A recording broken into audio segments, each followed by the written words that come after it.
jemaat GMS juga yang saat ini sedang mendengarkan khotbah saya, tidak perlu menahan berkatnya atas kita. Allah perjanjian itu akan punya perjanjian berkat dengan hamba-hambanya. Jadi bukan gereja yang butuh putra-putri kita, mereka yang butuh visi gereja. Saya tahu kalau mereka bisa mengadopsi itu, masa depan mereka diadopsi Allah.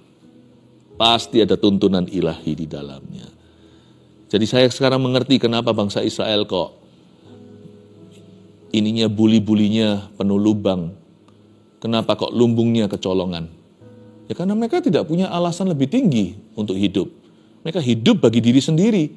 Makanya di ayat 10 dikatakan itulah sebabnya lah langit menahan embunnya dan bumi menahan hasilnya. Aku tidak menemukan alasan mengapa aku harus memberkatimu. Tuhan tidak memberkati orang egois yang hidup bagi dirinya sendiri lah. Apa bedanya kita sama orang-orang yang tidak punya Tuhan? Semua ya begitu.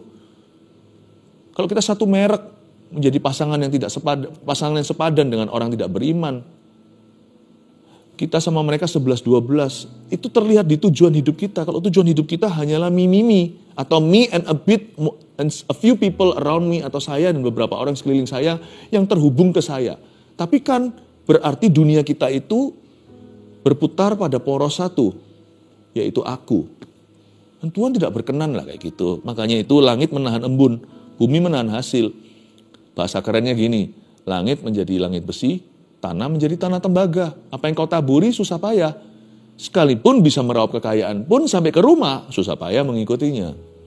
Bukan berarti kalau kita itu hidup bagi kerajaan sorga, lalu hidup kita mulus. Nggak pernah sama sekali seperti itu janji Yesus. Tapi ada penyertaan, bahkan ada pembelaan Allah, ada kemuliaan di balik salibnya. Dan saya percaya bahwa orang yang disertai Tuhan dia, ujian iman yang harus dia lalui, atau jalan yang harus dia tempuh, your greatest test shall become your greatest testimony, atau pencobaan Anda terbesar itu bisa menjadi kesaksian Anda terbesar nantinya.